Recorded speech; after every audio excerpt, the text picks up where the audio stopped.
Donc là, on est toujours sur les questions. Donc dans le groupe Facebook, on a Elodie qui nous dit Hello. Donc ma problématique, c'est surtout la conversion après l'envoi de l'offre. Et après, bien sûr, je n'envoie pas assez mon offre. Ok, donc tu fais pas assez de moi. Pourtant, beaucoup de personnes qui me suivent, ma cible, mais je suis très niche et je suis niché plutôt haut de gamme. Donc peut-être comment repérer et envoyer l'offre aux bonnes personnes. Plus de tips sur un premier message à prospect.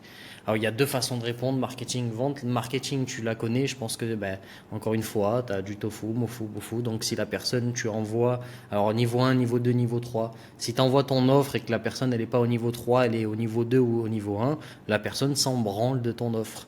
Donc, il y a toute une stratégie à mettre en place. Donc, tu as tout un cheminement client, ouais, c'est ça, c'est un cheminement, j'ai plus le mot, mais un chemin client que tu dois mettre en place et celui-ci doit être optimisé en permanence pour que la personne augmente en termes d'envie, en termes d'achat, en termes d'émotion, que ce soit envers toi avec tes produits ou tes services.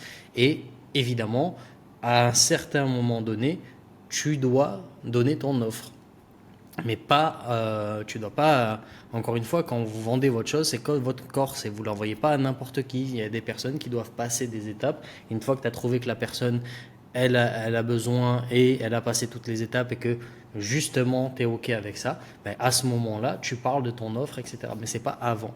Et ça, c'est la partie marketing. Et dans la partie vente, tu dois faire en sorte que ce soit la personne qui te demande pour moi l'offre ou qu'elle l'ait fait en sorte ou que tu aies fait en sorte que la personne pense que c'est le moment pour elle. Alors il faut évidemment que ça soit vrai, mais c'est ça toute la subtilité de la vente. C'est tout ça de comprendre pourquoi une personne achète, pourquoi une personne a envie d'acheter, qu'est-ce qui fait que dans son cerveau c'est le bon moment pour acheter. Et du moment que tu n'as pas détecté tout ça, du moment que tu ne sais pas tout ça, bah, tu vas envoyer, oui, tu vas peut-être envoyer 300 offres, sur les 300, tu vas en avoir 10 ou quoi, machin. Ouais, mais moi, je préfère que tu envoies 300 offres et sur les 300, tu en as 200 qui te répondent oui. Et ça, bah, il faut rajouter encore une fois de la vente dans ton marketing. Et du coup, comprendre qu'est-ce qui fait que la personne, elle est parfaite au bon moment pour envoyer l'offre, quitte à aller très loin pour que ça soit vraiment elle qui te la demande, ben c'est ça la vente. Et du coup, ben là, tu auras plus de trucs, que tu sois haut de gamme ou pas. Là, c'est pas une question. Le prix n'est pas un point d'achat. C'est pas un truc qui fait que la personne elle va acheter. Alors oui, c'est un point de vente, oui, de mettre le bon prix évidemment, ça oui. Mais la décision d'achat, dans le cerveau, le truc qui fait acheter, ça va pas être le prix.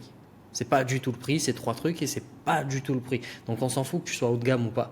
Pour moi, il faut et envoyer l'offre au bon moment, donc comprendre sur la partie vente quel est le bon moment pour la personne et l'emmener en termes d'achat émotionnel et de vente émotionnelle à cet endroit-là et tu mets ça dans ton marketing. Aussi simple que ça, mais encore une fois, il n'y a plus qu'à, hein. Il n'y a plus qu'à faire, il n'y a plus qu'à, tu sais exactement, en plus toi tu as une offre. Donc voilà, à tout de suite dans la prochaine vidéo.